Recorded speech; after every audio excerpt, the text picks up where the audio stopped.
Hello friends, कैसे हैं आप? उम्मीद है सभी लोग बहुत बढ़िया होंगे। Welcome to my new video.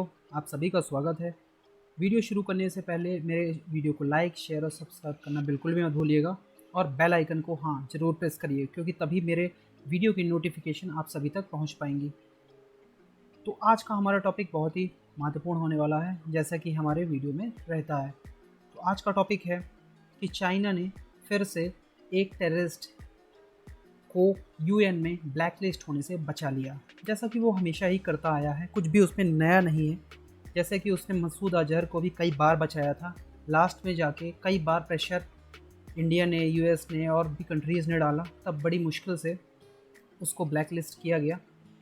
इसी तरह का इसका भी लश्कर ए तैयबा का एक आतंकी, जिसका 26/11 के मुंबई आतंकी हमले में बहुत ही बड़ा हाथ था। ये हैंडलर था एक्चुअली, पाकिस्तान में बैठ के पूरी प्लानिंग, पूरा मैनेजिंग, कैसे प्रिपरेशन करना है, कैसे ऑपरेशन करना है, कैसे एग्जीक्यूट करना है, ये सारा कुछ इसी ने पूरा मैनेज किया था। तो ये पाक बेस्ड एक आतंकी है, जैसा कि आप इसकी शक्ल भी देख सकते हैं। इन लोग की शक्ल देखने का कोई वैसा मतलब नहीं है। दीज आर द इनह्यूमन, मानवता के दुश्मन है ये लोग। तो आगे बढ़ते हैं कि भाई ये है कौन। तो एक्चुअली ये इंडिया का मोस्ट वांटेड टेररिस्ट है और इसके ऊपर $5 मिलियन अमेरिकी डॉलर की बाउंटी रखी हुई है इसके सर पर। जैसे हमारे इंडिया में पुलिस 25,000 की इनामी बदमाश, 10,000 के इनामी बदमाश, 50,000 के, ऐसे डिफरेंट बाउंटीज़ रखती है किसी भी बदमाश को पकड़ने के लिए, वैसे ही यूएस ने भी इसके ऊपर रखी हुई है 26/11 मुंबई हमले के संबंध में। इस साल जून 2022 में इसको 15 साल की जेल पाकिस्तान की एंटी टेररिज्म कोर्ट ने सुनाई थी, टेरर फाइनेंसिंग के केस में। तो दिस इज़ स्ट्रेंज कि पाकिस्तान अपने ही आतंकवादी को ऐसे सज़ा क्यों सुना रहा है। तो कुछ कारण होगा इसका। यस, कारण है FATF, financial action task force. तो ये FATF का इतना प्रेशर है कि पाकिस्तान पिछले 2-3 सालों से लगातार ग्रे लिस्ट में है। इसके पहले भी वो ग्रे लिस्ट में रह चुका है, अभी भी ग्रे लिस्ट में है। उससे होता ये है कि बहुत सारा इन्वेस्टमेंट जो आना चाहिए एक कंट्री में वो नहीं आ पाता है, क्योंकि सभी कंपनीज जो भी इन्वेस्टमेंट करने वाले होते हैं वो अपनी सुरक्षा की टेंशन पहले लेते हैं कि भाई हमारा इन्वेस्टमेंट बेकार नहीं होना चाहिए। अगर हमको बहुत फ़ायदा नहीं होता है तो पता चला कि हमने $1 बिलियन उस कंट्री में लगाया और वहाँ से हमारा कुछ नहीं आया, और जो $1 बिलियन लगा है वो भी चला गया ड्यू टू सिक्योरिटी रीज़न। तो ऐसा बिल्कुल नहीं होना चाहिए। इसीलिए पाकिस्तान में इन्वेस्टमेंट भी नहीं हो रहा और पाकिस्तान की इकोनॉमिक कंडीशन दिन प्रतिदिन बर्बाद होती जा रही है और पाकिस्तान एक बैंकरप्ट स्टेट के रूप में होता जा रहा है। क्यों? इन्हीं सब स्थितियों की वजह से। पहले पाकिस्तान को अमेरिका की बहुत ही भरपूर मदद मिलती थी, अफ़गानिस्तान में उसको पाकिस्तान की मदद चाहिए थी। लेकिन अब हुआ ये है, जब से तालिबान ने अफ़गानिस्तान पे कब्जा किया है, तब से पाकिस्तान और यूएस के संबंध में भी कुछ खटास आई है। अभी भी वैसे संबंध हैं, बट खटास आई है, पहले जैसे संबंध नहीं है। जैसे अमेरिका हमेशा ही पाकिस्तान को बिलियंस ऑफ डॉलर्स ऐसे ही फ्री में दे देता था कि आप एंटी टेररिज्म के खिलाफ, आपके कंट्री में टेररिज्म है उसके खिलाफ आप लड़ने के लिए ये F-16 लीजिए, फाइटर प्लेन लीजिए, ये हथियार के लिए पैसा लीजिए। तो वो सारे का सारे पैसा कहाँ ट्रांसफ़र करता था? ये टिन टेररिस्ट्स के को फाइनेंस करने के लिए, ताकि इंडिया में ये लोग आके अटैक कर पाएँ। लेकिन अब सब कुछ उल्टा हो रहा है। 15 साल की जेल की सज़ा सुनाई है इसको, लेकिन जस्ट दिखावे के लिए, कुछ नहीं। 15 साल की जेल की सज़ा क्यों सुनाई? लेकिन यहाँ पर एक कंट्रडिक्शन है, वो मैं आगे बताऊँगा। ब्लैक लिस्टिंग में देखते हैं पहले होता क्या। अगर किसी टेररिस्ट को ब्लैक लिस्ट कर दिया जाता है तो भाई होगा क्या? अभी भी वो जेल में है सपोज़, और उसको ब्लैक लिस्ट कर दिया गया यूएन में। तो ब्लैक लिस्ट होती क्या है? 1267 अलकायदा के sanction committee UN security council के अंतर्गत, यूनाइटेड नेशन की सिक्योरिटी काउंसिल के 1269 अलकायदा सेंक्शन कमेटी एक बनी हुई है। उसके अंतर्गत अगर किसी भी टेररिस्ट को ग्लोबल टेररिस्ट डिक्लेयर किया जाता है तो उसकी जो संपत्ति है वो फ्रीज़ कर दी जाएंगी। जिस अकाउंट में बैंक पे पैसा है वो सब फ्रीज़ हो जाएगा, वो किसी काम का नहीं रहेगा, वो कभी नहीं निकाल सकता उसको। ट्रेवल बैन, वो कहीं आ जा नहीं सकता। और आर्म्स एम्बार्गो, उसके ऊपर आर्म्स के भी एम्बार्गो लगेंगे, प्रतिबंध लगेंगे। तो ये सारी चीज़ें होती हैं अगर वो यूएन डेजिग्नेटेड टेररिस्ट घोषित हो जाता है, जो कि वो होने वाला था, बट चाइना ने ब्लॉक कर दिया। अब हम देखते हैं कि FATF क्या है, जिससे पाकिस्तान को इतना डर लगता है। तो financial action task force FATF ये ग्लोबल मनी लॉन्ड्रिंग और टेररिस्ट फाइनेंसिंग का के अगेंस्ट में एक वॉच डॉग है, ये सारी एक्टिविटीज़ को मॉनिटर करता है।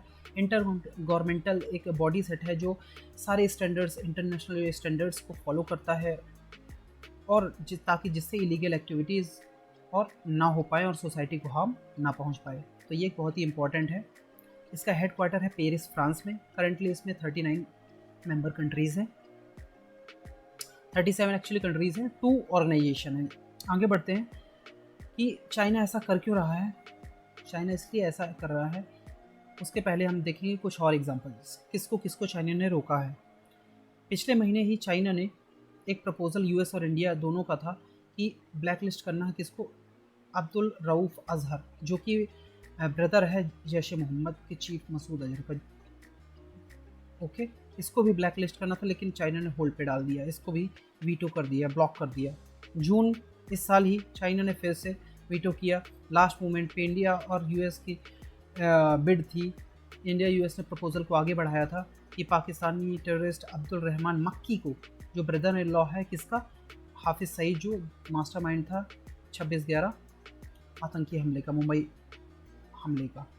तो ये चाइना लगातार ऐसा कर रहा है क्योंकि चाइना पाकिस्तान का ऑल ब्रदर फ्रेंड है, जैसा हम जानते हैं।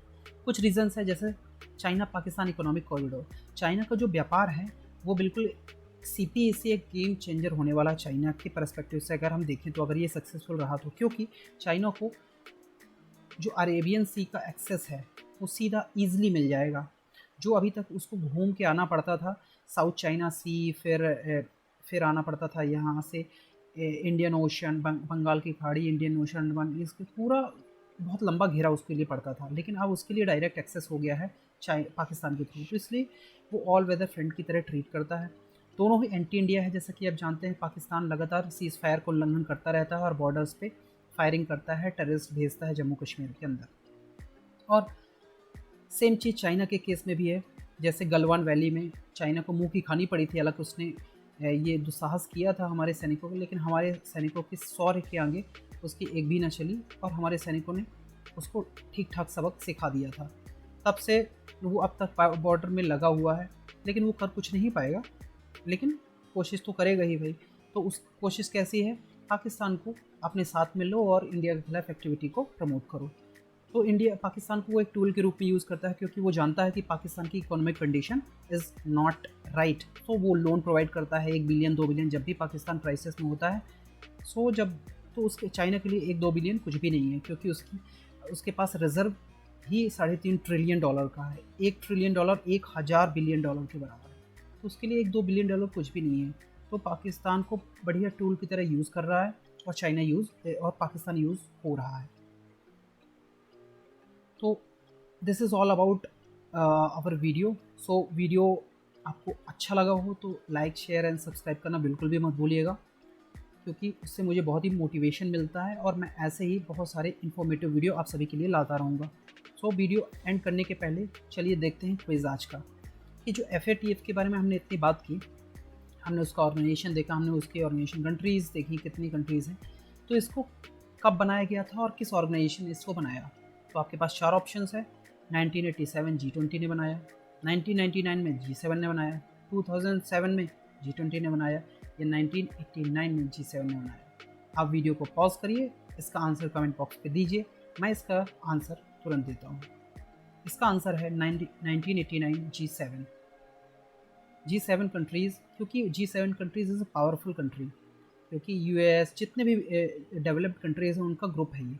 तो जो इसके द्वारा बनाया गया FATF है, तो जैसे ये पावरफुल कंट्रीज़ हैं तो इनके पास कंपनी ज़्यादा है, इनकी इकोनॉमी बड़ी है, तो ये इन्वेस्टमेंट कर सकते हैं। तो जैसे FATF का असर पाकिस्तान पर क्यों हो रहा है, क्योंकि ये इकोनॉमी से रिलेटेड है। इकोनॉमिक कंडीशन किसी भी देश की बर्बाद करने के लिए काफ़ी है। जैसे ईरान को, नॉर्थ कोरिया को इन्होंने ब्लैक लिस्ट किया था, उसके बाद से उनकी कंट्री तबाह हो गई। तो ये इसका इन्फ्लुएंस है।